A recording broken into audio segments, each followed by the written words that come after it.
নেত্রী হাসপাতালে শুয়ে আছে, শিবিরের ছেলেরা দোয়ার অনুষ্ঠান করেছে, জামাতের আমির দোয়ার অনুষ্ঠান করেছে, আমরা প্রতিটা মাহফিলে দোয়ার অনুষ্ঠান করতেছি। এটা সবাই বুঝলি, আপনারা বোঝেন না কেন? আপনারা বোঝেন না কেন? আপনারা বোঝেন না কেন? একই জেলখানার ভিতরে একই ফ্যানের তলে ঘুমাইছি, একই থালায় উনি ওই পাশে আমি এই পাশে। সেদিন রাজাকারের গন্ধ পাওয়া যেত না, এখন এত রাজাকারের গন্ধ পাওয়া যায় কেন? মিলেমিশে যদি আমরা দেশ গঠন করতে পারি, আমার দেশ সোনার দেশ হবে। আমার দেশ কি দেশ হবে? আমি অনেক দিন আগে শাহ আলম ভাইকে চিনি। শাহ আলম ভাই কম নির্যাতিত না। যদি জনগণের ভোটে শাহ আলম ভাই পাশ করে, আমরা তাকে সাধুবাদ জানাবো। আমাদের মাথার তাজ, এই এলাকার সবচেয়ে বড় মুরব্বী আলেমে দ্বীন, হাজারো আলেমের উস্তাদ শাহাদাতুজ্জামান ভাই যদি পাশ করে, আমরা ফুলের মালা দিয়ে বরণ করব। কেউ কারো শত্রু হয়ে ময়দানে দাঁড়াবো না, দাঁড়াবো না, দাঁড়াবো না।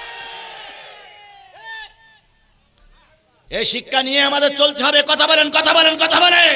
2 নম্বর, আল্লাহর নবী বলেন, মাস্তামা কওমান ফি বাইতিন মিন বুয়ুতিল্লাহ ইয়াতলুনা কিতাবাল্লাহ ওয়া ইয়াতাদারাসুনাহু ইল্লা নাযালাত আলাইহিমুস সাকিনাহ ওয়া গাশিয়াতুহুমুর রাহমা ওয়া হাফাতুহুমুল মালায়েকা ওয়া যাকারাল্লাহু ফীমান ইনদাহু। নবী বলেন, মসজিদে অথবা মসজিদের বাইরে আমার কোন উম্মত, আল্লাহর কোন বান্দা কোরআন এবং হাদিসের দর্শ অথবা তাফসীর যখন পেশ করতে থাকে, ওই আলোচনাগুলো নারী এবং পুরুষ যারাই শুনবে, আল্লাহ তাদের মাথার উপর দিয়ে জান্নাতের বাতাস প্রবাহিত করে দেবে। আপনারা শুনতেছেন কার কথা? তাহলে আপনাদের মাথার উপর দিয়ে কিসের বাতাস? রহমতের বাতাস, জান্নাতের বাতাস। ওয়াগাশিয়াতুহুমুর রাহমা, আল্লাহ নবী বলেন, হাফাতুহুমুল মালায়েকা। মাথার উপরে সামিয়ানা থাক আর না থাক, রহমতের সামিয়ানা দিয়ে আল্লাহর ফেরেশতারা আপনাদের ঢেকে রেখেছে। ওয়াহাফাতুহুল মালায়েকা, ফেরেশতারা চারিপাশে গোল হয়ে দাঁড়িয়ে আছে। ওরা ক্ষমা চাচ্ছে, আল্লাহ শোলা গাড়িতে যত মানুষ মাহফিল শুনতে এসেছে, সকলের জীবনের গুনাহগুলো মাফ করে দাও। তাহলে যতক্ষণ কোরআনের মাহফিলে থাকবে ততক্ষণ দোয়া করবে কারা? ফেরেশতারা।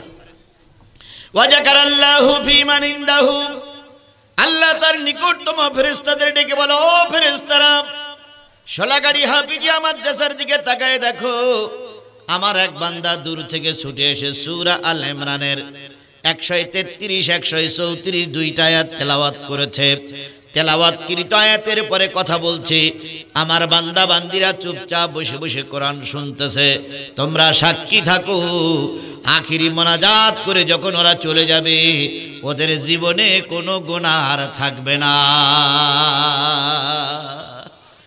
আল্লাহ রসুলের কথা সত্য না মিথ্যা? তাহলে গুনাহ মাফ হয়ে যাবে আজকের শেষ মোনাজাত পর্যন্ত থাকলে।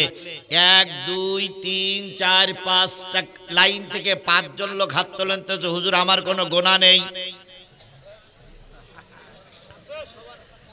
হাত তোলেন।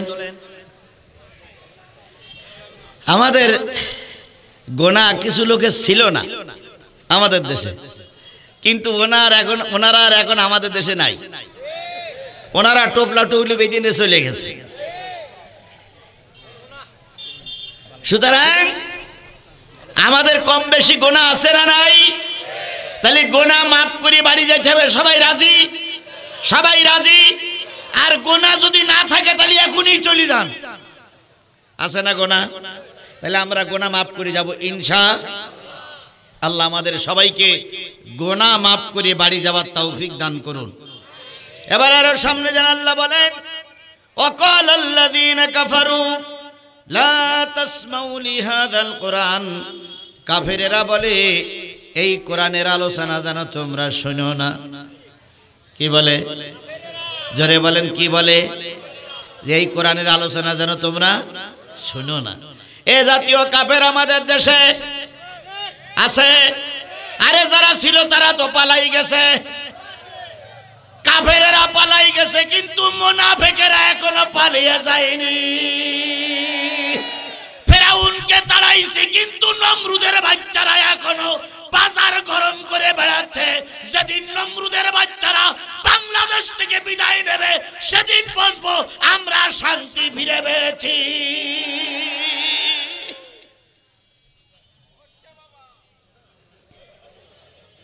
ফেরাউন চলে গেছে, নমরুদের বংশধররা এখনো যায়নি। কথা বলেন ঠিক না ঠিক? এই নমরুদের বাচ্চারা যেদিন আমাদের থেকে বিদায় নেবে সেদিন বুঝবো বাংলাদেশ আবার নতুন করে স্বাধীন হয়েছে, স্বাধীন হয়েছে, স্বাধীন হয়েছে। দাঁড়িয়ে লাভ কি? এই নমরুদের বাচ্চারা কবে যাবে, কবে যাবে, কবে যাবে?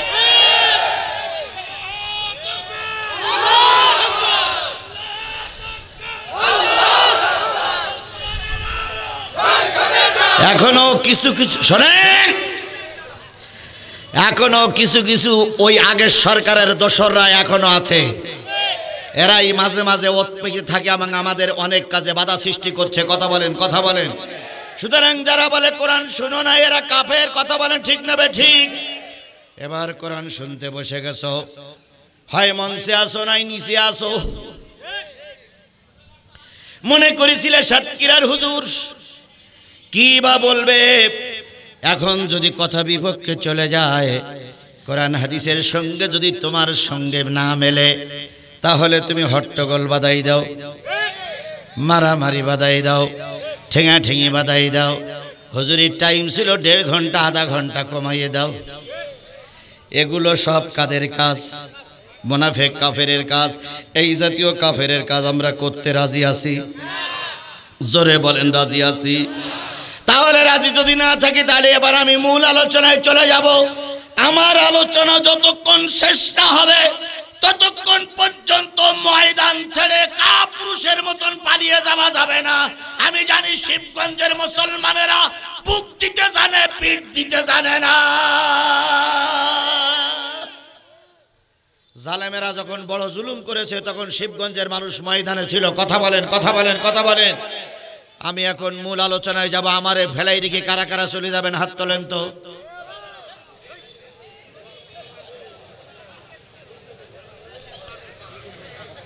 কেউ যাবেন না? তাহলে কোরআন শরীফের কাছে বয়াত নিতে হবে। যতক্ষণ পর্যন্ত আমি মঞ্চের থেকে নেমে বাহনে না চড়বো ততক্ষণ পর্যন্ত ময়দান কারোর কাছে ইজারা দিয়ে কাপুরুষের মতন ময়দান ছেড়ে চলে যাওয়া যাবে না। কারা কারা রাজি আছেন? 2 হাত উঁচু করে আল্লাহরে দেখা।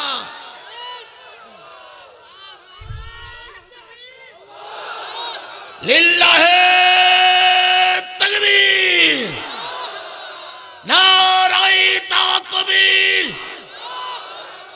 আল কোরআনের আলো, তোমার নেতা আমার নেতা। হাত নামান। আল্লাহ আমাদের দিনের খাতিরে কবুল করুক। আর একটু জোরে বলেন আমিন। আরো জোরে আমিন, আরো জোরে। কোন সূরা থেকে তেলাওয়াত? সূরাতুল আল ইমরান। আমি তেলাওয়াত করেছি 4 নম্বর পারার 3 নম্বর সূরা। নাম কি? ইমরান। 200 আয়াত, 20টা রুকু। 200 আয়াত, 20টা রুকু। মদিনায় অবতীর্ণ সূরা সমূহের ভিতরে একটা অন্যতম সূরা। নাম হলো সূরাতুল আল ইমরান। ইমরান একটা পরিবারের নাম, যেই পরিবারে জন্ম নিয়েছিলেন হযরতে ঈসা আলাইহিস সালাতু ওয়াস সালাম। ওই পরিবারের একজন নারী ছিল, সেই নারীর নাম কি বলেন তো? মারিয়াম। আচ্ছা, মারিয়াম পৃথিবীতে বাচ্চা দিয়েছিলেন। মারিয়াম পৃথিবীতে বাচ্চা দিয়েছিলেন। এই বাচ্চা কি বাপ ছাড়া না বাপ সহ? বাপ ছাড়া পৃথিবীতে যে বাচ্চাটা দিয়েছিলেন সেই বাচ্চাটার নাম কি? ঈসা আলাইহিস সালাম। এখন ওনার বাপ ছিল না, সন্তান হয়েছে। আর একজন নবী পৃথিবীতে এসেছিলেন যার বাপও ছিল না, মাও ছিল না, আদম আলাইহিস সালাম। আরেকজন নারী পৃথিবীতে এসেছিলেন যার বাপও ছিল না মাও ছিল না, তিনি হাওয়া আলাইহিস সালাম। তাহলে বোঝা গেল তিনজন লোক পৃথিবীতে এসেছে বাপ ছাড়া। কয়জন? আদম, হাওয়া আর ঈসা আলাইহিস সালাম, তিনজন। এই তিনজন এসেছেন কি ছাড়া? আর পৃথিবীতে যত মানুষ এসেছে বাপ ছাড়া কেউ দুনিয়ার মুখ, তাই সে বৈধ হোক আর অবৈধ হোক, বাপ কিন্তু বৈধ হয় অবৈধ হয়। এখন যদি কেউ মঞ্চে দাঁড়িয়ে বলে পৃথিবীতে তিনজন লোকের বাপ ছিল না, আমারও বাপ নাই, তাহলে সে কি বৈধ না অবৈধ? কথা বলেন, বৈধ না অবৈধ? এই জন্য আবার যদি কেউ বলে আমি ভালো সন্তান, আমি একজন হুজুর মানুষ, আমি একজন বক্তা মানুষ, কিন্তু আমার বাপ 4 জন। এখন বাপ যদি কারোর 4 জন হয় সে বৈধ হয় না অবৈধ হয়? এবার আপনি আমি মঞ্চে এবং নিচে বিএনপি জামাত বলেন যত লোক আমরা আছি, আমাদের বাপ কয়জন? বুঝে শুনে বলেন, আন্দাজে বলবেন না, ঠাস ঠাস করে উত্তর দেবেন না। বাপ কয়জন? না, আমাদের আদি পিতার নাম কি? তাহলে ওনারে বাদ দিচ্ছেন কেন? আদি পিতার নাম কি? আদম। মুসলিম মিল্লাতের পিতার নাম কি? ইব্রাহিম খলিলুল্লাহ, ইব্রাহিম আলাইহিস সালাম। আর একজন বাপ যিনি আমাকে জন্ম দিয়ে দুনিয়ার মুখ দেখাইছে, এই 3 বাপ ছাড়া চতুর্থ বাপ মানা যাবে না। এখন বাপের অভাব নাই, পীর বাবা,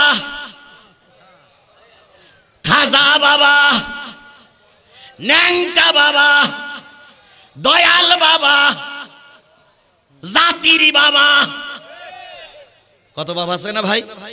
তাহলে এই 3 বাপ ছাড়া যদি অন্য কোন বাপ কারোর বেশি হয়, সেটার জন্ম বৈধ না অবৈধ? ছেলে দুনিয়ার মুখ দেখেছে, 2 বছর বাবা আসে না সামনে, তা 2 বছর পরে ছেলে বলতেছে মা এত লোক আব্বা পাই, আমি আব্বা পাই না কেন, আমার আব্বা কই? তো মা বলতে কালকে তোর আব্বা দেখাবো। তো বাজারে যেয়ে 2 পাশে 2 পানওয়ালা, আবার কেউ পান বিক্রি করে তাহলে মাইন্ড করেন না, 2 পাশে 2 পানওয়ালা, মা যেয়ে ছেলেটার হাত ধরে বলছে ওটাও তোর বাপ এটাও তোর বাপ। আচ্ছা যদি 2 জন বাপ হয় সেটা বৈধ না অবৈধ? এই কথা বলেন, বৈধ না অবৈধ? কোরআন হাদিস মোতাবেক বাপ হলো 3 জন। এর চাইতে অতিরিক্ত বাপ যদি কেউ আবিষ্কার করে, সে বাংলাদেশের মুসলমান নামের অবৈধ মায়ের অবৈধ সন্তান। সুতরাং আমরা 3 বাপের বেশি অতিরিক্ত বাপ মানতে রাজি। বলতেছিলাম সূরাটার নাম হলো সূরাতুল আল ইমরান। এই সূরাটি নাজিল হলো কার উপরে? না, নবীজির উপরে নাজিল হলো ইমরানের কাহিনী বলে। এই কোরআন শরীফ, মূল কোরআন শরীফটা নাজিল হয়েছে কার উপরে? নবী মুহাম্মদ রাসূলুল্লাহ সাল্লাল্লাহু আলাইহি সাল্লামের উপরে। এই কোরআন শুনতে আপনারা এসেছেন, এখন কোরআন থেকে কিভাবে আলোচনা শুনবেন এটা কোরআন শরীফে আছে না নাই? এবার আসুন, যেহেতু অনেক গল্প আমি সেই 7টা থেকে 8টা থেকে শুনতেছি, আমি গল্পের দিকে যাব না, শুধু এতটুকু বলি আমি কোরআন দিয়ে বুঝাই। এখানে যারা মঞ্চে আছেন, যদি মনে করেন হুজুর কোরআনের আলোচনা হচ্ছে না, আপনি কোরআন নিয়ে আসেন, বাংলা কোরআন শরীফ। আর বাংলা কোরআন শরীফে যদি মেলে, আপনি যতই উসপিস করেন না কেন, ডেকে আনছেন কোরআন শরীফ বলার জন্য, কারোর কাছে মাথা বিক্রি করে কোরআন থেকে 1 ইঞ্চি দূরে সরে যাব না। এটা যাত্রা গান নয়, এটা সিনেমার অনুষ্ঠান, এটা কোরআনের অনুষ্ঠান। তাফসীর মাহফিল দিয়ে তাফসীর করতে দেবেন না। ফাজলামি বন্ধ করুন, ফাজলামি বন্ধ করুন। চিরকাল বেঁচে থাকা যাবে না, কবরে যাওয়া লাগবে। সুতরাং আমরা কোরআন থেকে তাফসীর করি, এটাকে আপনারা চান? তাহলে এক এক করে ঢোকেন। আল্লাহ নবী বলেছেন আদ-দীনু নাসিহাতুন সালাসা, আদ-দীনু নাসিহাতুন সালাসা। আলেমেরা থাকলে অবশ্যই খেয়াল করবেন। যারা আলেম আছে, আদ-দীনু নাসিহাতুন সালাসা কুলনা লিমান ক্বালা লিল্লাহ ওয়া লিকিতাবিহি ওয়া লিরাসূলিহি ওয়া লিআইম্মাল মুসলিমিনা ওয়া আম্মাতিহিম। নবী বললেন, ও বক্তারা শোনো, ও আমার সাহাবীরা শোনো, ও মসজিদের ইমাম সাহেবেরা শোনো, ও মাদ্রাসার প্রিন্সিপাল মুহতামিমেরা শোনো, যখন তোমরা কোরআনের আলোচনা মানুষের কাছে করবে, তোমাদের আলোচনার ভিতরে 5টা জিনিস থাকা লাগবে।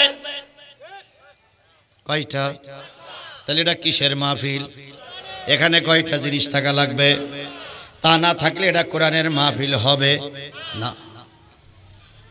কুল্লা লিমান, ইয়া রাসূলুল্লাহ, বক্তা যখন আলোচনা করবে, ওয়াজ করবে, তখন সেই বক্তার ভিতরে 5টা আলোচনা কি কি থাকবে? নবীজি বললেন, যখন বক্তা মঞ্চে উঠবে, মঞ্চে উঠেই আল্লাহর প্রশংসা করবে,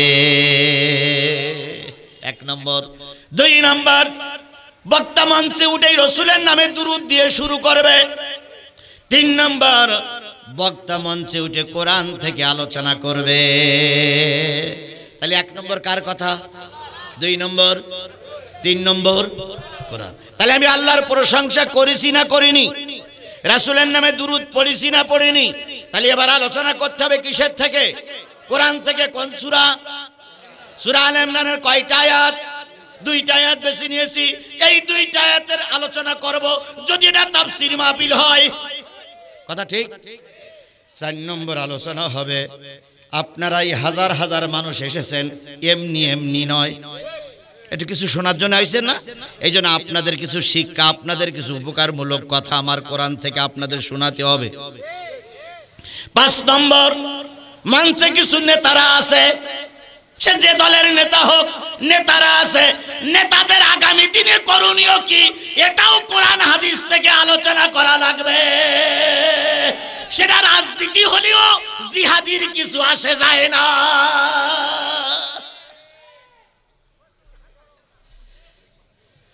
কথা ক্লিয়ার? তাহলে আল্লাহ রসুল বলেন, কোরআনের আলোচনায় কয়টা বিষয় থাকা লাগবে? আল্লাহ, রাসূল, কিতাব, আপনি, আমি। আমি মানে আমরা, মঞ্চে যারা আছে, বড় বড় চেয়ারে বসে আছে, চেয়ারম্যান, সব চেয়ারম্যান সেই যে বসে আছে, তাহলে এনাদের আলোচনাও থাকা লাগবে না লাগবে না? আপনারা ধুলোর পরে বসে আছেন, আপনাদের আলোচনা থাকা লাগবে না লাগবে না? কিতাব থেকে সেটা আলোচনা করতে হবে, কোনো দল নয়, বেদল নয়, পক্ষে নয়, বিপক্ষে নয়, কোরআন দিয়ে। গেল প্রথম। 2 নম্বর, আল্লাহ রাসূল বলেছেন, নাযালাল কোরআন আলা খামস। আলেমেরা দয়া করে বললেন ভালো করে, নাযালাল কোরআন আলা খামস, হালালাও হারামাও মুহকামাও মুহতাসিবান আমসাল ফাহাল্লা হালালাহু হারামা হারামাহু আমিনু মুহকামান আমিনু মুতাশাবিয়ান ফাতাবিরুল আমসাল ইল্লা ফাতাকালাল জান্নাহ। এই কোরআনের ভিতরে 5টা বিষয় আছে। কয়টা কয়টা কয়টা বলেন? কয়টা কয়টা কয়টা বিষয় আছে? 1 নম্বর, কোরআনের ভিতরে হালাল আছে। কি আছে? হালাল আছে। হালাল কি? হালাল মানে বৈধ। যেমন ধরেন ছাগলের গোশত খাওয়া কি হালাল, এটা বৈধ। গরুর গোশত খাওয়া কি? এটা বৈধ। ভেড়ার গোশত খাওয়া কি? এটা বৈধ। কুকুরের গোশত খাওয়া কি? এটাও অবৈধ। সামনে নেতা নির্বাচন করবেন, নেতা যদি কোরআন হাদিসের পক্ষে হয় তাহলে ওটা হয় বৈধ নেতা।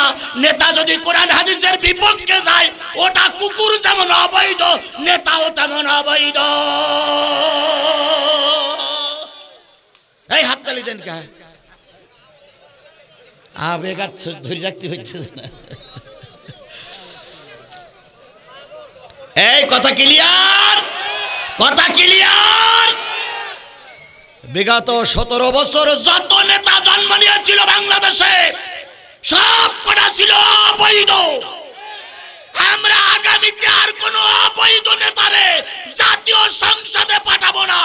এবার বৈধ নেতা বাছাই করে টুপিওয়ালাদের গলায় মালায় পরাই জাতীয় সংসদে পাঠাবো ইনশাআল্লাহ।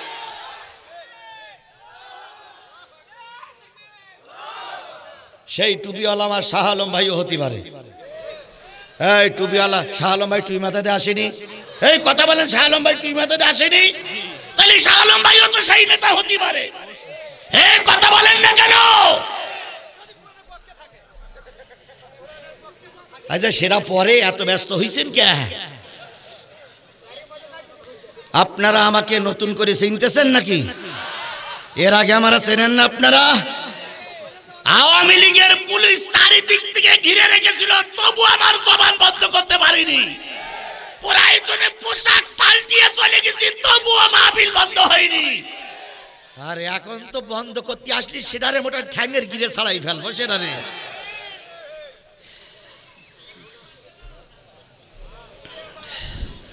তবে যে কটা যাবে দেখতে হবে মুনাফেক করাই যাচ্ছে। কা পুরুষরাই যায়, মুনাফেকরা কখনো ময়দান ছেড়ে দেয় না, কা পুরুষরা ময়দান ছেড়ে দেয় না। কথা বলেন ঠিক না বেঠিক? তাহলে কোরআন শরীফের বিষয়বস্তু কয়টা?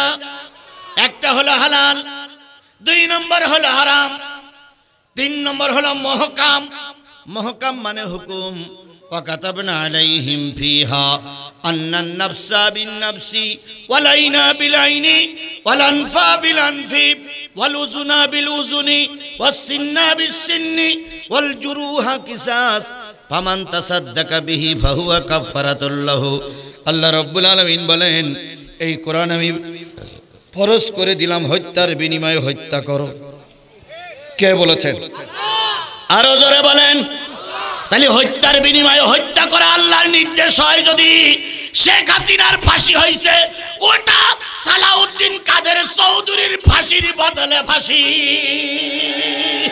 শেখ হাসিনার ফাঁসির রায় হয়েছে, ওটা আল্লামা সাঈদীর ফাঁসির রায়ের বিরুদ্ধে ফাঁসি। এখন কিছু কিছু লোকের খুব দেল পুড়িয়ে ছাই হয়ে কুতুর কুতুর করতেছে। সালাউদ্দিন কাদের চৌধুরী জামাতের লোক না বিএনপির লোক? এই কথা বলেন, জামাতের লোক না বিএনপির লোক? আমি স্পষ্ট করে বলতে পারি, সালাউদ্দিন কাদের চৌধুরীকে অন্যায়ভাবে ফাঁসিতে ঝুলানো হয়েছে। আল্লামা দেলোয়ার হোসেন সাঈদী, তার জামাত বিএনপির কোনো পরিচয় তার ভিতরে নেই। তিনি ছিলেন গোটা বাংলাদেশের 18 কোটি মানুষের মাথার মুকুট। তিনি শুধু বাংলাদেশের পরিচিত মিত নয়, তিনি গোটা বিশ্ব মানবতার কল্যাণের কাণ্ডারী। তাকে 13টা বছর অন্যায়ভাবে জেলখানায় বন্দী করে রাখা হয়েছিল। সে মারা যায়নি, তাকে পুশ করে মেরে দেওয়া হয়েছিল। কথা বলেন ঠিক না ঠিক? সুতরাং আজকে শেখ হাসিনার রায় হয়েছে, এটা আল্লামা সাঈদীর মৃত্যুর রায়ের পরিবর্তে রায় হয়েছে। বিডিআর হত্যায় 57 জন বিডিআর মারা গেল। কথা বলেন, কথা বলেন। আজকে কোনো অন্য কোনো রায় হয়নি, বিডিআর হত্যার মামলার রায় হয়েছে। আজকে আপনারা বড় বড় কথা বলেন। খালেদা জিয়াকে যখন এক কাপড়ে ঘরের থেকে বের করে দিল, সেদিন আর কেউ না করুক, ইসলামী আন্দোলন তথা টুপিওয়ালারাই আন্দোলন করেছিল। আজকে খালেদা জিয়া বিছানায় শুয়ে আছে, চলে যেতে পারে। আমরা দোয়া করছি আল্লাহ পাক তার আরো হায়াতে তৈয়বা দান করুক, তাকে আল্লাহ সুস্থ করে দিক, তাকে আল্লাহ আমাদের মাঝে ফিরে আসার তৌফিক দান করুক। আপনাদের নেত্রী, আমাদের নেত্রী হাসপাতালে শুয়ে আছে। শিবিরের ছেলেরা দোয়ার অনুষ্ঠান করেছে, জামাতের আমির দোয়ার অনুষ্ঠান করেছে, আমরা প্রতিটা মাহফিলে দোয়ার অনুষ্ঠান করতেছি। এটা সবাই বুঝলি, আপনারা বোঝেন না কেন? আপনারা বোঝেন না কেন? আপনারা বোঝেন না কেন?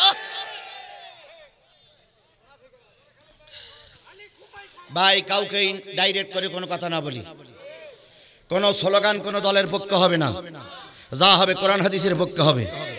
এখানে আমরা সবাই ভাই ভাই। আজকে যারা বিএনপির ভোট চেয়ে বেড়াচ্ছে উনি আমার ভাই, আজকে যারা জামাতের ভোট চেয়ে বেড়াচ্ছে উনি আমার ভাই। কারণ বিগত 15 বছর 2 জন মামলা খাওয়া পার্টি। অস্বীকার করতে পারবেন ভাই? তাহলে অস্বীকার কর, 2 জন 2 মামলার আসামি, আমি 20 মামলার আসামি। যখন জেলখানায় নিয়ে যেত, ওনার বাম হাত, ওনার ডাইন হাত আর আমার বাম হাত একসঙ্গে এক হ্যান্ডকাপ দিয়ে বাঁধত। একই জেলখানার ভিতরে একই ফ্যানের তলে ঘুমাইছি, একই থালায় উনি ওই পাশে আমি এই পাশে। সেদিন রাজাকারের গন্ধ পাওয়া যেত না, এখন এত রাজাকারের গন্ধ পাওয়া যায় কেন? মিলেমিশে যদি আমরা দেশ গঠন করতে পারি, আমার দেশ সোনার দেশ হবে। আমার দেশ কি দেশ হবে? আমি অনেক দিন আগের থেকে শাহ আলম ভাইকে চিনি। শাহ আলম ভাই কম নির্যাতিত না। যদি জনগণের ভোটে শাহ আলম ভাই পাস করে, আমরা তাকে সাধুবাদ জানাবো। আমাদের মাথার তাজ, এই এলাকার সবচেয়ে বড় মুরব্বী আলেমে দ্বীন, হাজারো আলেমের উস্তাদ শাহাদাতুজ্জামান ভাই যদি পাস করে, আমরা ফুলের মালা দিয়ে বরণ করব। কেউ কারো শত্রু হয়ে ময়দানে দাঁড়াবো না, দাঁড়াবো না, দাঁড়াবো না। এই শিক্ষা নিয়ে আমাদের চলতে হবে। কথা বলেন, কথা বলেন, কথা বলেন। এটাই হলো কোরআনের শিক্ষা, এটাই হলো ইসলামের শিক্ষা, এটাই হলো হাদিসের শিক্ষা। এই শিক্ষা আমরা দেখাতে পারি, অন্যরা যদি দেখাতে পারতো তাহলে দেশটা সোনার দেশ হয়ে যেত। আল্লাহ রাব্বুল আলামিন বলেন, এই কোরআনে ফরজ করলাম হত্যার বিনিময়ে হত্যা, দাঁতের বিনিময়ে দাঁত, কানের বিনিময়ে কান, নাকের বিনিময়ে নাক, জখমের বিনিময়ে জখম। আল্লাহ যেন 1450 বছর আগে বলতেছে, ও জামাত বিএনপির লোক শোনো, যদি তোমরা ক্ষমতায় যাও, ওরা যে কোটা মামলা দেশে সেই কোটা মামলা তোমরাও দিও।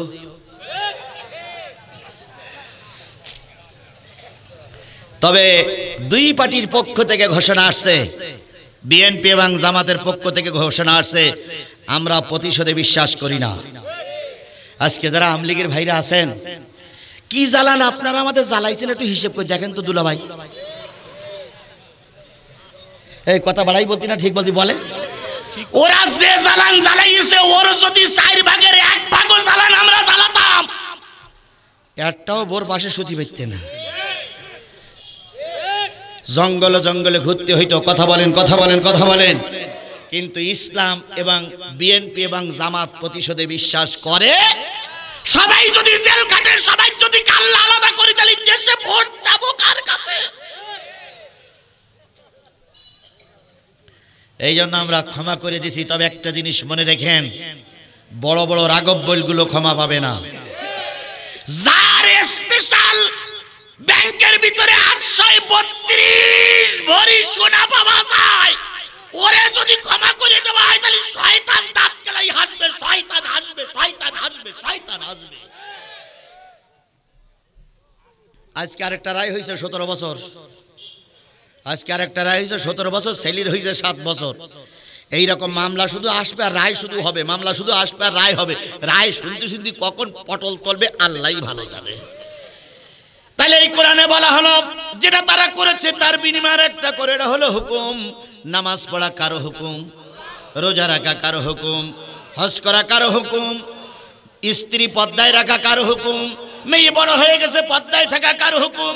ওই আল্লাহর একই আল্লাহর হুকুম, যদি সুযোগ পাও আমার কোরআনের রাজ প্রতিষ্ঠা করে দাও। আন আকিমুদ্দিন ওয়ালা তাতাফাররাকু ফিহি, এই আয়াতটা কি আমি তৈরি করলাম সৈয়দ নজরুল সাহেবের মতন?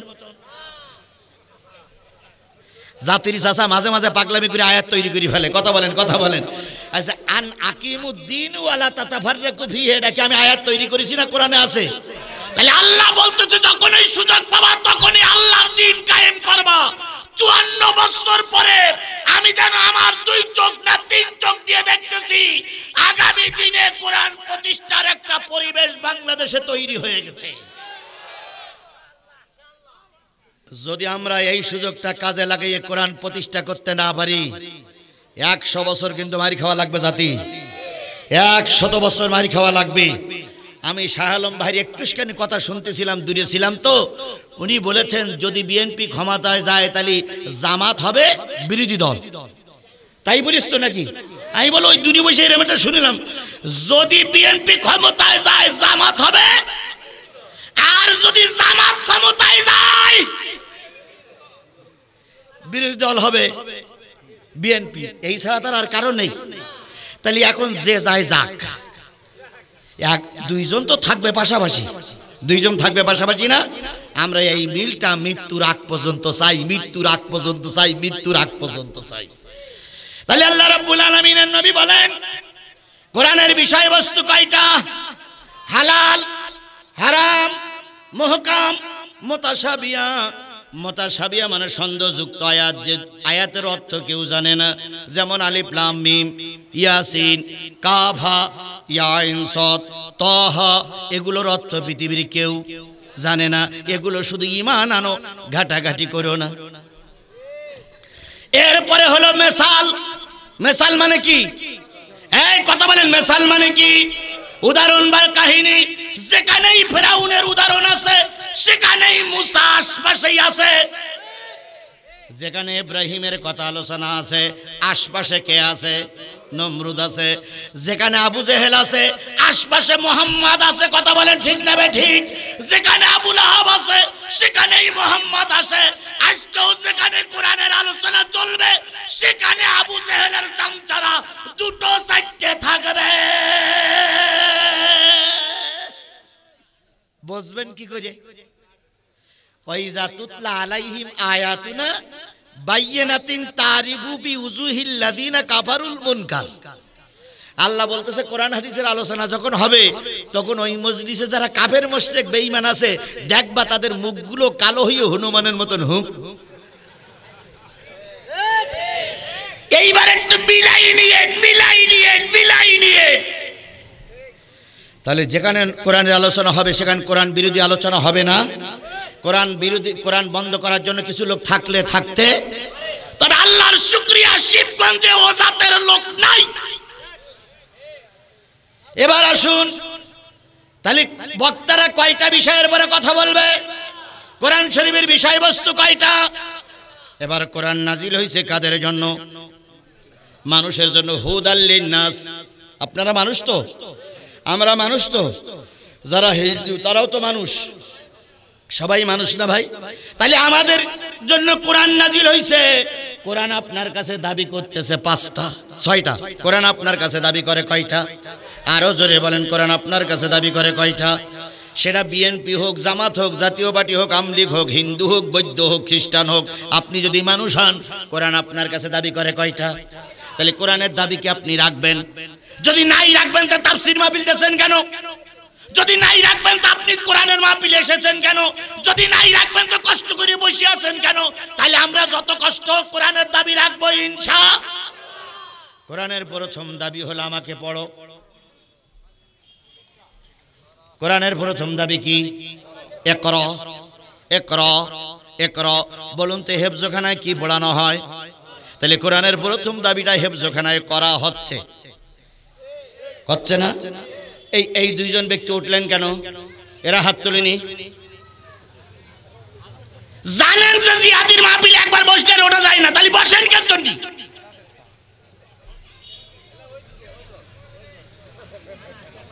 আচ্ছা, আমি কি নতুন কিছু? আমি তো প্রায় বলি আমার মাহফিলে বসলে আর ওঠা যাবে না মোনাজাত না হলে। তাহলে আপনারা বসে ঝামেলা করেন কেন? ও ভাই, পেশাব বন্ধ করে রাখা যায় না, এটা কোনো ঘটনা না। আপনাদের বগুড়ার বক্তা হইলে বজলুর রহমান, ওনার একবার একটা ওয়াজ শুনিয়েছিলাম আমি। উনি বলতেছে যে তোমাদের তো এত পেশাব লাগে, আমি 2 ঘন্টা ওয়াজ করি, আমার তো একটু পেশাব লাগে না। উনি একবার ওয়াজ করতে যেই বলতেছে, বলো তো এখানে যত লোক আছো কোন বক্তা মাইক রেখে পেশাব করতে গেছে? তা শ্রোতা বলতে কেউ যায় না। তাহলে তোমাদের এত হিসু লাগে কেন? বক্তার হিসু লাগে না, তোমাদের এত হিসু লাগে।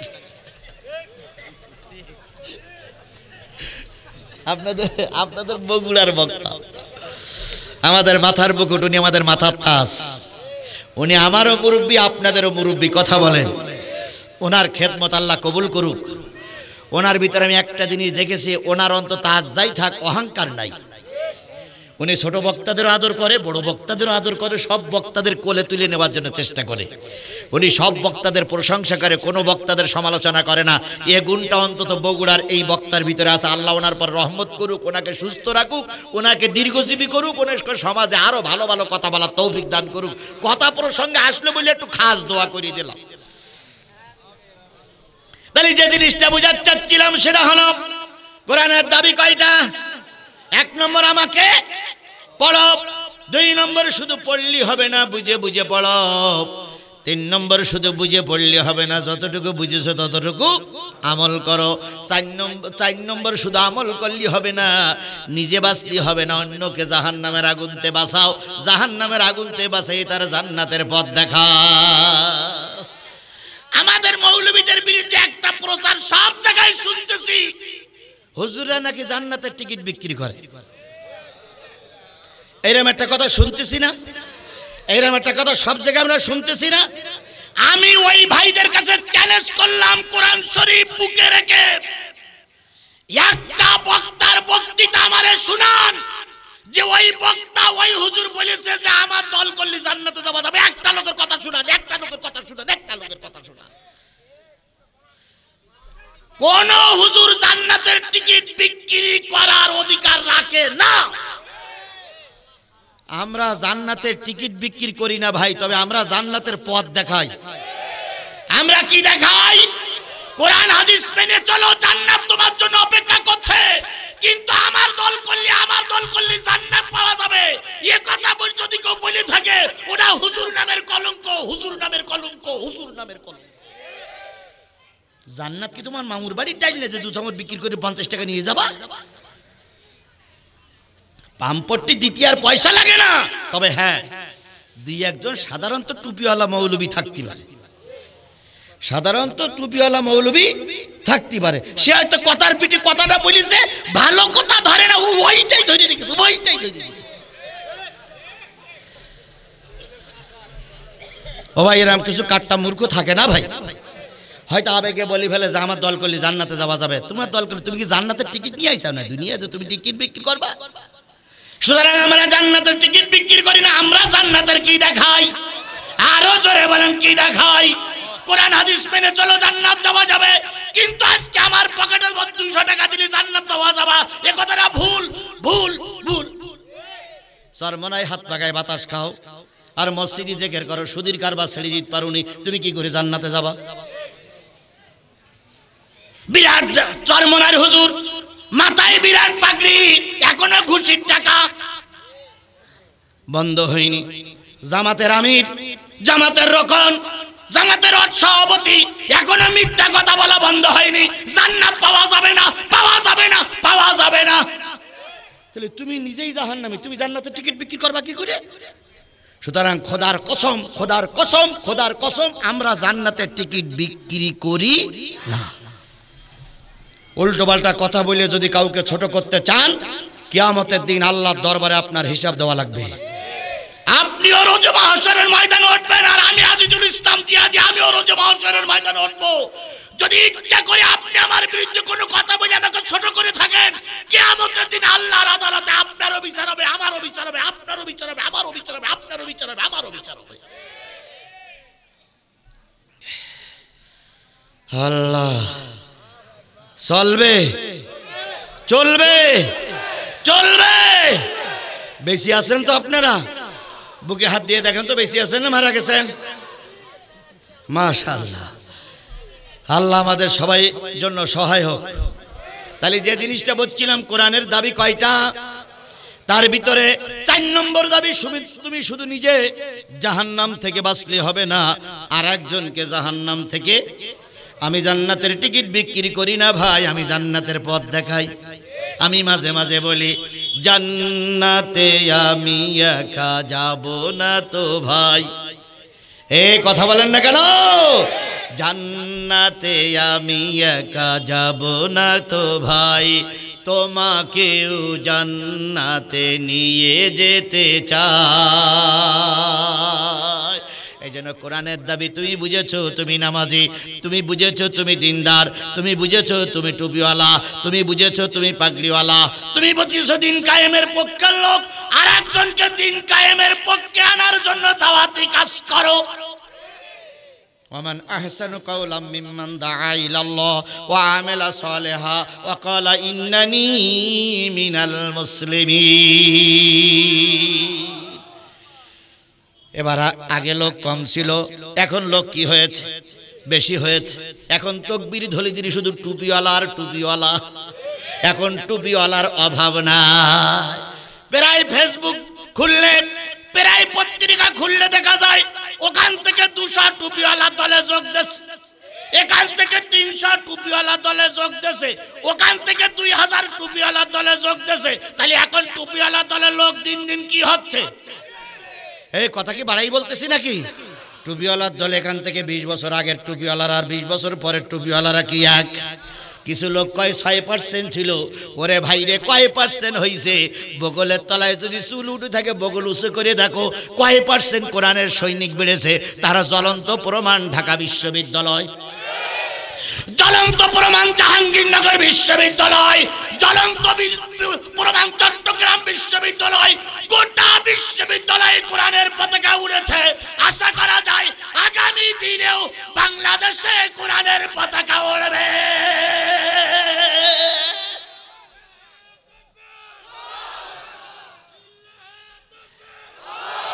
ও ভাই, কিছু কিছু আলামত দেখলি বোঝা যায় না ভাই? আবু ইউসুফ ভাই যখন টাকা চাইল, টাকা চাওয়ার পরে টাকা দেওয়ার ভাব দেখি বোঝা গেল যে কয় হাজার টাকা উচিত। আর আবু ইউসুফ টাকা চাওয়ার সাথে সাথে যদি মঞ্চের চারিপাশে শুধু মৌমাছির মতন গুনগুন গুনগুন করত, তাহলে বোঝা গেল লাখ 2 হয়েছে। কিন্তু যেভাবে টাকা চাইয়া যেভাবে দেশে, তা মনে হয় 1030 হতে পারে, তাই না ভাই? এরকম একটা মনে করতেছি। তাহলে ভাব দেখে লক্ষণ বোঝা যায় না ভাই? এই কথা বলেন, ভাব দেখে লক্ষণ বোঝা যায় না? যদি উত্তর গগনে ভালো মেঘ হয় আর যদি হুড়ুম দাঁড়াম শব্দ করে, তাহলে বোঝা গেল বৃষ্টি হওয়ার সম্ভাবনা। আবার অনেক সময় হয় না, তাই না ভাই? তো ঠিক তদ্রূপ 4টে বিশ্ববিদ্যালয়, যেখানে নাস্তিকদের আস্তানা, যেখানে ন্যাংটাদের ছড়াছড়ি, ওই 4টে বিশ্ববিদ্যালয়ে কোরআনের পতাকা উড়েছে। মানে বোঝা যাচ্ছে আগামী দিনে কোরআনের পতাকা বাংলাদেশে উড়বেই উড়বেই উড়বেই ইনশাআল্লাহ। সেই কোরআনের পতাকা উড়বে আর আমরা ঘরে বসে বসে ফ্যানের বাতাস খাবো। আমাদেরও ময়দানে থাকা দরকার আছে না নাই? হ্যাঁ, জোরে বলেন আছে না নাই? সুতরাং আল্লাহ রাব্বুল আলামিন এর কোরআন বলেন, যে লোকগুলো কালেমা পড়ে তোমার দলে ভিড়েছে, ওই লোকগুলোরে জামাতবদ্ধ করো। জামাত মানে কি? জামাত মানে বলে জামাত ইসলাম না, উল্টো বুঝেন না। আমি বলো জামাতের দালালি করার জন্য আসি না, আসছি কোরআনের দালালি করার জন্য। তাহলে জামাত মানে কি? একত্রিত হওয়া, লোকগুলোর একত্রিত করে ভালো, কারণ জুদা জুদা হলে তারা নিশ্চয়ই বাঁচবে না। তাহলে জামাতবদ্ধ হয়ে যাবে। এটা কার দল? এটা কার কথা? এই কথা বলেন, এটা কার কথা? ওয়াতাসিমু বিহাবলিল্লাহি জামিয়া জামিয়া জামিয়া। একত্রিত হইতে হবে। এটা সরমনের বক্তব্য নয়, এটা ডাক্তার শফিকুর রহমানের বক্তব্য নয়, এটা আল্লামা সাঈদীর বক্তব্য নয়। জামাতবদ্ধ জীবন যাপন করতে হবে, এটা আল্লাহর বক্তব্য, আল্লাহর বক্তব্য, আল্লাহর বক্তব্য। ওয়ালা তাতাফাররাকু ফীহি, মতপার্থক্য সৃষ্টি করে পৃথক হয়ে যেও না, তাহলে আল্লাহর কাছে নাজাত পাবে না। তাহলে জামাতবদ্ধ হতে হবে, কোরআনের দাবি। একত্রিত হতে হবে, কিসের দাবি? কোরআনের দাবি। আজকে বিএনপিরা একত্রিত হয়ে দেশ শাসন করার জন্য নমিনেশন সাবমিট করতেছে, এটাও একটা সংগঠন। তারপর আরও কিছু সংগঠন আছে একত্রিত হয়ে দেশের কাজ করবে।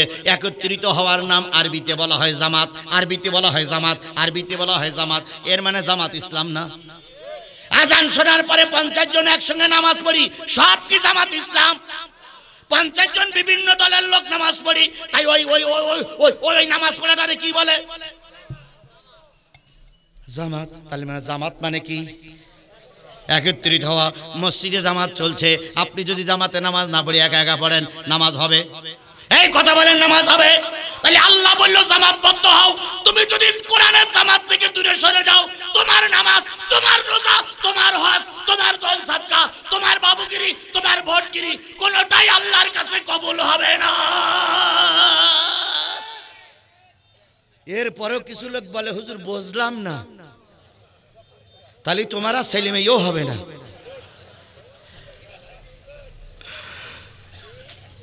আচ্ছা, বিয়ে করার পরে বাংলাদেশে যতগুলো, একটা মাইন্ড নেবেন না, কোনো মুরব্বী উল্টো বসবেন না। বিয়ে করার পরে ছেলে মেয়ের বিয়ে করার পরে গোপন কামরা দিয়ে কি করতে হয়, এটা কি কোনোদিন লোক শিখাইতেছে? ওরা নিজেরা নিজেরা শেখে। এই কথা বলেন না কেন? কথা বলেন না কেন? এটা কি কেউ শিখাই দেয়? তাহলে ওটা যেমন নিজেরা নিজেরা শিখে এটাও শিখতে পারো।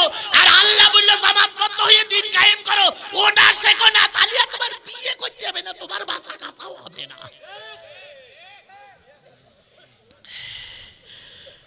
আল্লাহ আচ্ছা, আমারে ফাও 1 ঘন্টা বসাই রেখেছিলেন কেন ভাই আপনারা? আমার যদি বসাই না রাখতেন অনেকগুলো কথা বলতাম, কিন্তু আসলে আমার মঞ্চে বসাই রেখেছেন, ওখানেও বসাই রেখেছেন ভাই। আমার ওঠার কথা ছিল 10টার আগে, মনে করলাম 10টার সময় উঠবো। ও ভাই 10টা বেজে গেছে, 2বার উজু করেছি তাও আমার ডেকে আসে না। অন্যদিন 1বার উজু করি আর আজকে 2বার উজু করি, তাই না ভাই? 2বার উজু করিস না, 1বার আপনাদের সামনে করে আপনাদের বের করতে আর 1বার করি, 2বার উজু করিস তাও আমার ডেকে আসে না। আচ্ছা তার মানে যাই মাইক আসলা মোটর, হ্যাঁ আইসি 8টার সময়, মোটর সাইকেলে আসলি, এই গাড়িতে আসলি দেরি হবে তাই মোটর সাইকেলে আসলাম। এই সেও কুতুর কুতুর কুতুর কুতুর কুতুর। তাহলে আমার যদি ঠিক 10টায় উঠতাম, যে পয়সা কালেকশন করেছেন আপনারা এখানে আর ওখানে দিয়ে, আপনারা আমার দেখে কেন শেখেন না? কালেকশন করার জন্য তো অন্য বক্তা লাগে না, জিহাদি একলাই যথেষ্ট। জিহাদি 5 মিনিট যা কালেকশন করে, ওরা 1 ঘন্টা ধরে সে কালেকশন করতে পারে না। তারপরে এরা কেন বোঝেন আল্লাহই ভালো জানে। যাই হোক, জিহাদি কি জীবনে কারো কাছে মাথা বিক্রি করেছে? তাহলে আজকে তো বিক্রি করার প্রশ্নই ওঠে না,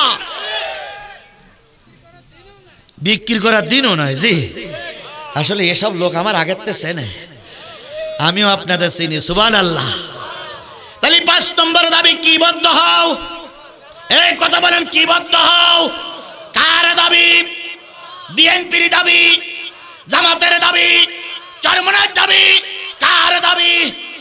এটা কি শুধু পুরুষের জন্য? নারীদেরকে বলা হোক কি বদ্ধ হও। কিসের ছায়াতলে? কোরআনের ছায়াতলে জামাতবদ্ধ হও। তাহলে এখন জামাতবদ্ধ হয়ে গেছো, এখন নারাই তাকবীর বললি হাজার হাজার লোক বাহির হয়। এখন কোরআনের বিরুদ্ধে কিছু বললে হুঙ্কার দেওয়া লোক আছে। তাহলে এখন সমস্ত লোক তোমাদের ছায়াতলে এসেছে। আল্লাহর কোরআন বলছে এতদিন সময় ছিল না, এখন সময় হয়েছে, এবার কোরআনের আইন রাষ্ট্রে প্রতিষ্ঠিত করে ফেলো।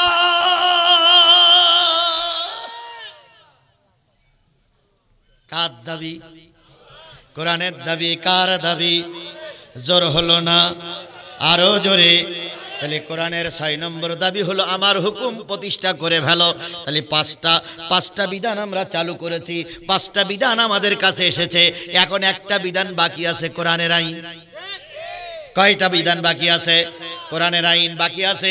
আল্লাহ যদি চায় আর সব মানুষ যদি এক হয়ে যায়, আগামীতে ইনশাআল্লাহ দেশ হবে কোরআনের দেশ। আগামীতে ইনশাআল্লাহ দেশ হবে টুপিওয়ালাদের দেশ।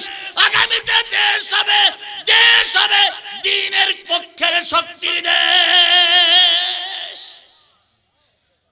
সেই দেশ, সেই কোরআনের পক্ষের নেতা হোক তারেক জিয়া হোক, আমরা আমাদের আপত্তি নাই। আপত্তি আছে?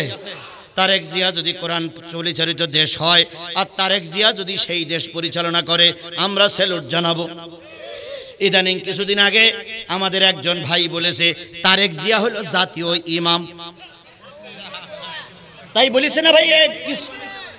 এই বলার কারণে আবার দেখেছি ওই জাতীয় ইমাম বলেছে বলে তারেক জিয়ার মুকিল দাড়ি লাগাইছে, মাথায় পাগড়ি পরাইছে, হাতে তসবিহ নিয়েছে।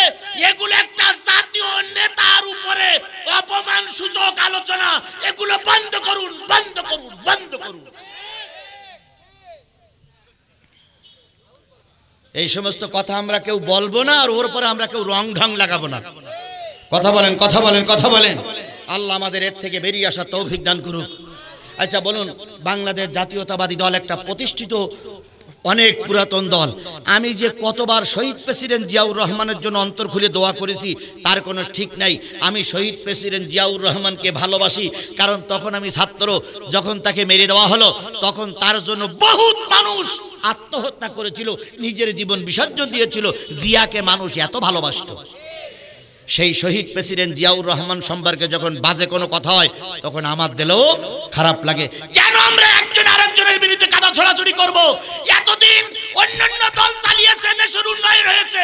ও ভাই একটাবার টুপিওয়ালাদের দিয়ে দেখি না তারা কি করে। কয়বার এই কথা বলেন? কয়বার? একবারও যদি টুপি আলাদা দিয়ে দেখি, যদি না পারে 117 তালাক দেব। তাহলে কোরআনের শেষ দাবি হচ্ছে আমার বিধান সমাজে প্রতিষ্ঠা করা। আমরা এই কোরআনের 6টা দাবি মেনে চলার জন্য চেষ্টা করব ইনশাআল্লাহ। সেই কোরআন নাজিল হলো 6666 আয়াত সম্মিলিত। তার ভিতর থেকে আমি তেলাওয়াত প্রথম করেছিলাম কয় আয়াত? ওয়াসারিউ ইলা মাগফিরাতিম মির রাব্বিকুম ওয়া জান্নাতিন আরদুহাস সামাওয়াতু ওয়াল আরদ উইদ্দাত লিল মুত্তাকিন।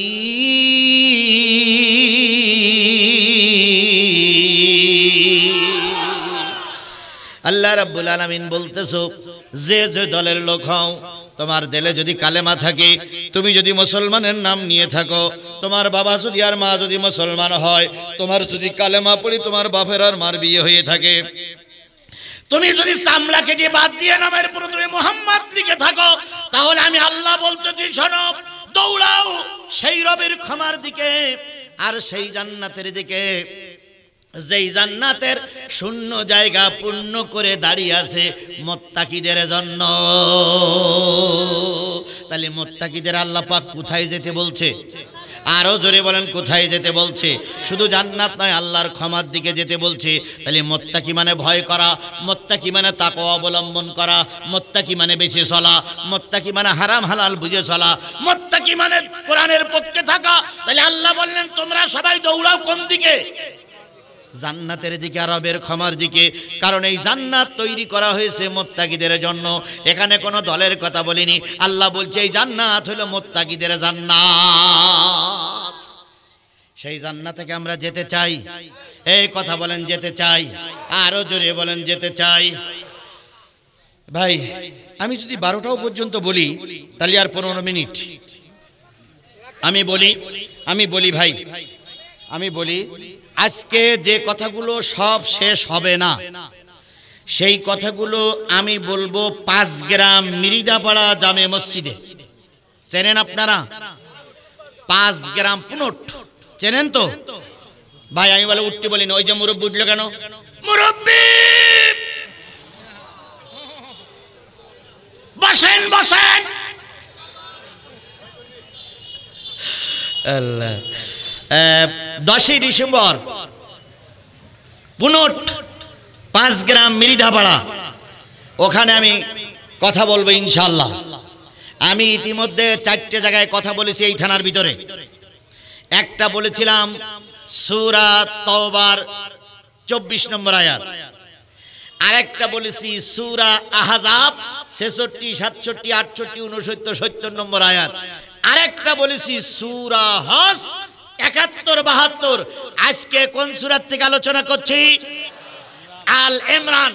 আগামীতে আরেকটা সূরা থেকে আলোচনা হবে, সেটা হলো 10ই ডিসেম্বর 5 গ্রাম দ্বীনি দাওয়াত রইল, দলে দলে লোক যাবেন, সেদিন আরো গুরুত্বপূর্ণ কথা হবে ইনশাআল্লাহ।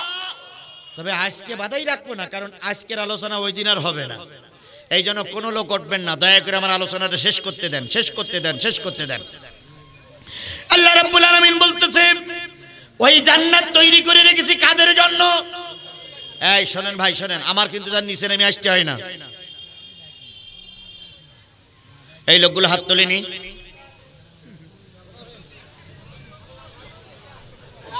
আমি যেখানে টাইম বেঁধে দিলাম, আমি আপনাদের কাছে একটা অনুরোধ করি, শোনেন, আমি আপনাদের কাছে একটা অনুরোধ করি, যদি আমার মাহফিলে শেষ পর্যন্ত না থাকতে পারেন তাহলে আমি ওঠার আগে আপনি চলে যাবেন, যতগুলো মাহফিল হয়। আর যদি থাকতে পারেন তাহলে প্রথম তো শেষ পর্যন্ত বসবেন।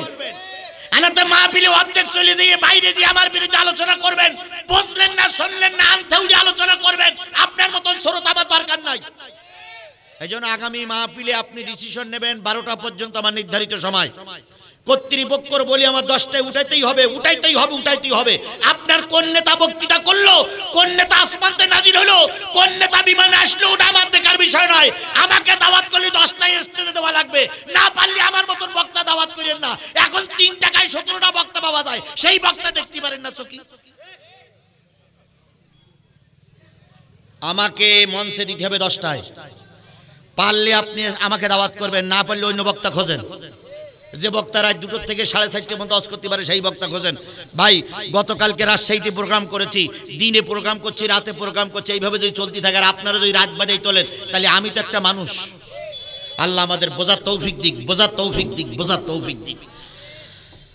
আল্লাযীনা ইউনফিকুনা ফিস-সাররাই ওয়াদ-দাররাই ওয়াল কাযিমিন।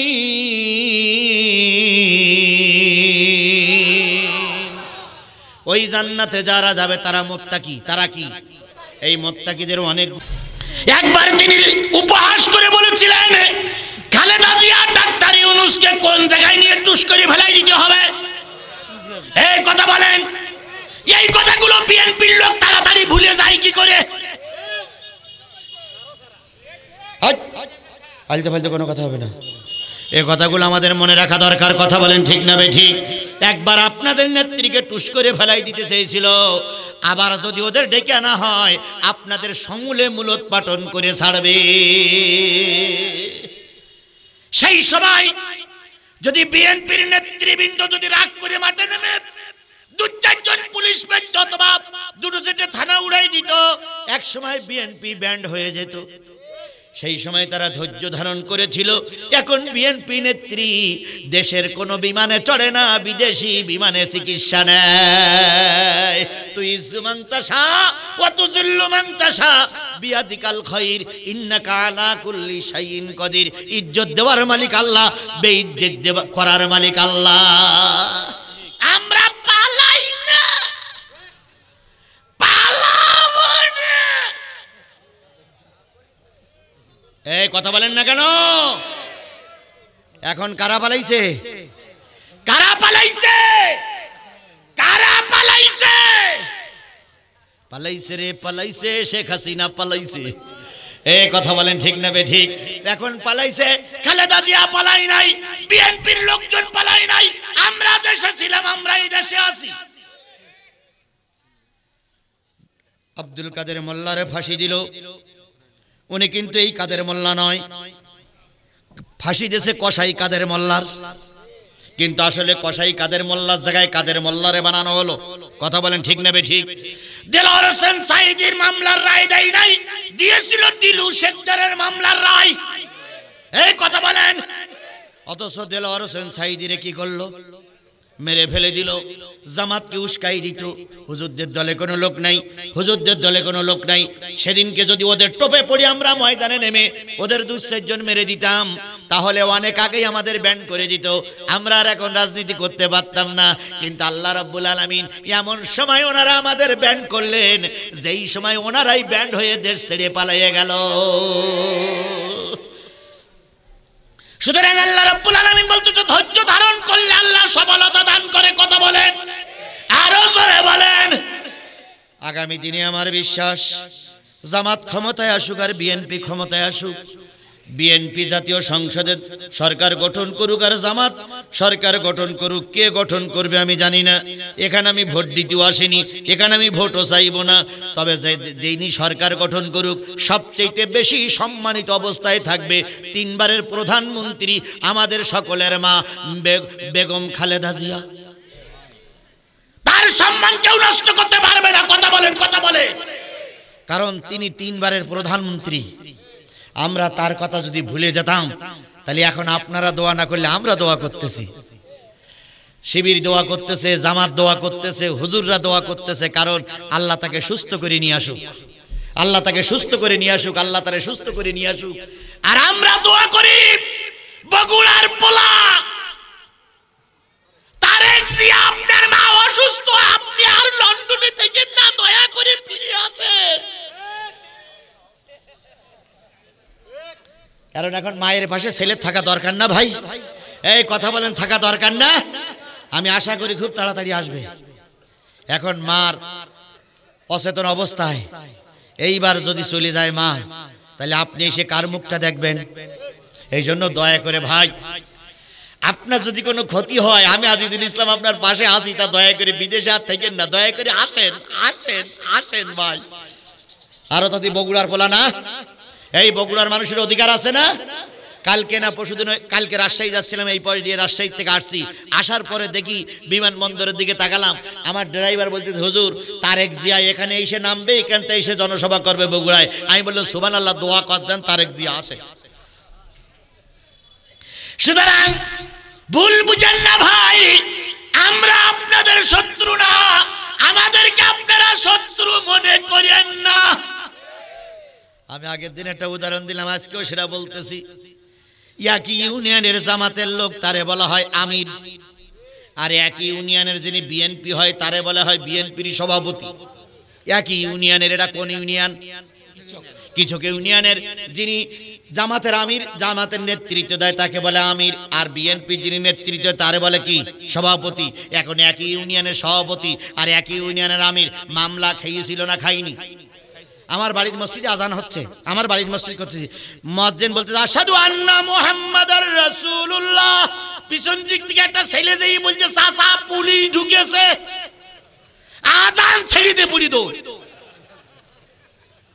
কোরআন শরীফ সে বলতে আমার বাড়ির মসজিদ, তার মানে যেই বলে আশহাদু আন্না মুহাম্মাদুর রাসূলুল্লাহ, ছেলে যেই বলছে চাচা পুলিশ ঢুকেছে বলো, চাচা আর হাইয়া আলাস সালাহ বলিনি, মাইকের সুইচটা বন্ধ করবে তাও করিনি, ওইভাবে জুতো পায়ে না দিয়ে দোষ। পরে মেয়ের লোক এসে ওই মাইকের সুইচ বন্ধ করেছে। এই অবস্থা আমাদের গেছে না যায়নি? এটা কি শুধু আমার ইউনিয়নে গেছে না, সব ইউনিয়নে ছিল। এখন ভুলে যান কি করে, ভুলে যান কি করে, ভুলে যান কি করে?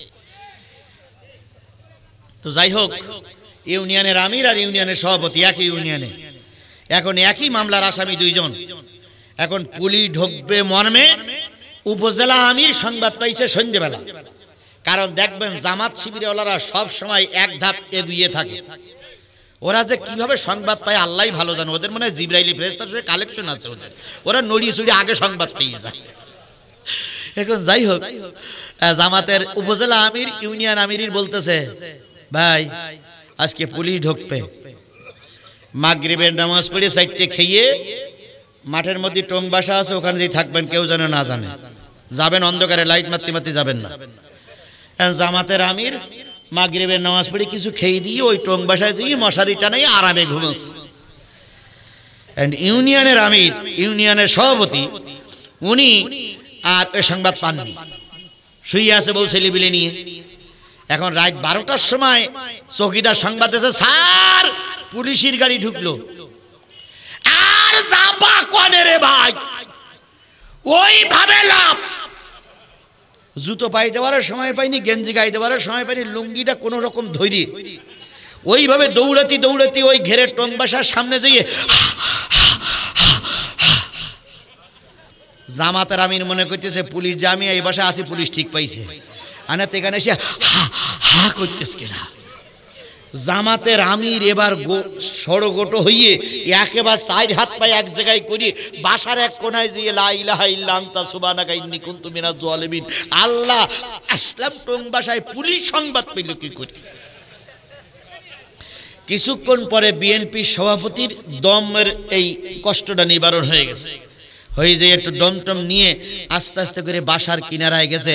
আর জামাতের আমি দেখতেই পাচ্ছে মাথা অন্ধকারে অন্ধকারে বলতে আল্লাহ আজকে আমার ধরিছে, আল্লাহ আজকে আমার ধরিছে। এখন হঠাৎ করে উনি মশারির ভিতর দিয়ে হাত দিয়ে ঢুকুই দেখে একজন শুয়ে আছে, পা ঢুকেই পা ধরি বলে ও ভাই, ও ভাই, ও ভাই। জামাতের আমি বলি এরকম ভয় পাওয়ার কথা না ভাই, কে কে কে। তো ইউনিয়নের সভাপতি বলতেছে ভাই কে আপনি? আমি অমুক। ও স্যার আপনি বেবাইছেন, আমি ভয় পেয়ে গেছি। তা আপনি কে? আমি আমির মাওলানা আমজাদ হোসেন। ও তাহলে আপনিও আইছেন? তা হ্যাঁ। তা আপনি কিভাবে আসলেন?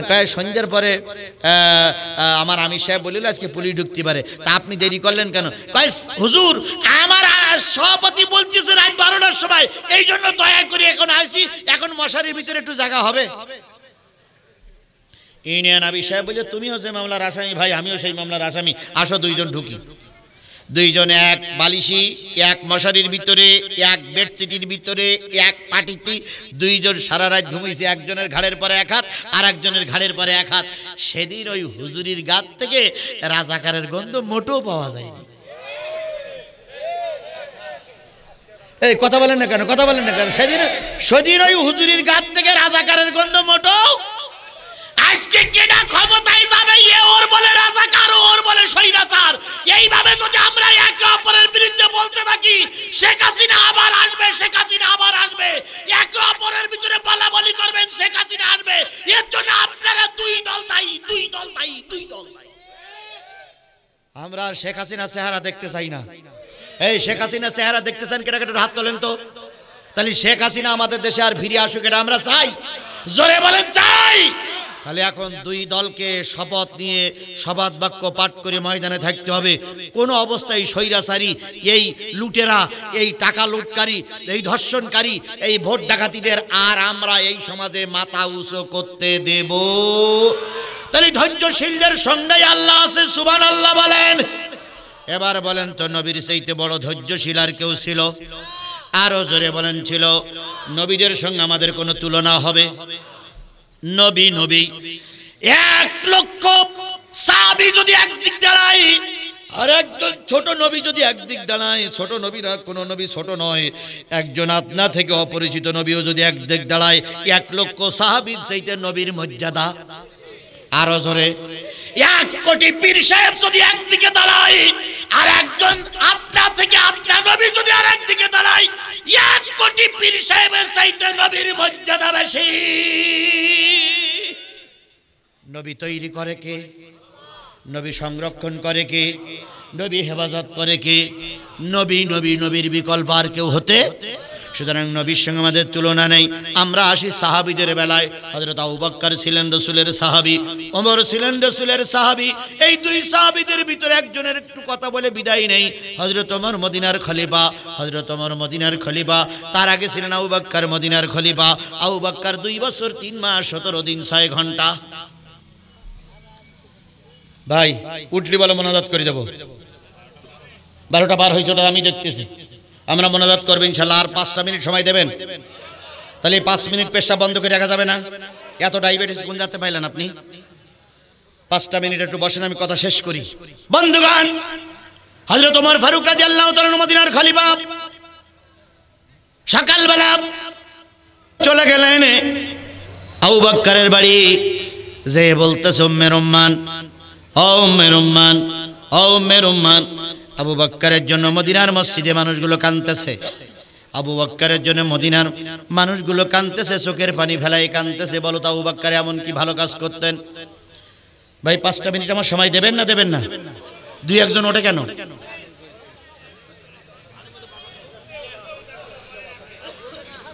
ভাই বলেন, আপনি বলা এটা ঠিক না। লোক যদি ওঠে তাহলে এমনি বক্তার মন মাইন্ড ভালো থাকে না। অন্যান্য বক্তারা আছে 10,000 লোক নিয়ে ওয়াজ শুরু করে, 10 জন লোক নিয়ে কি বলে মোনাজাত করে। আমি তো সে বক্তারা, আপনি উঠবেন কেন?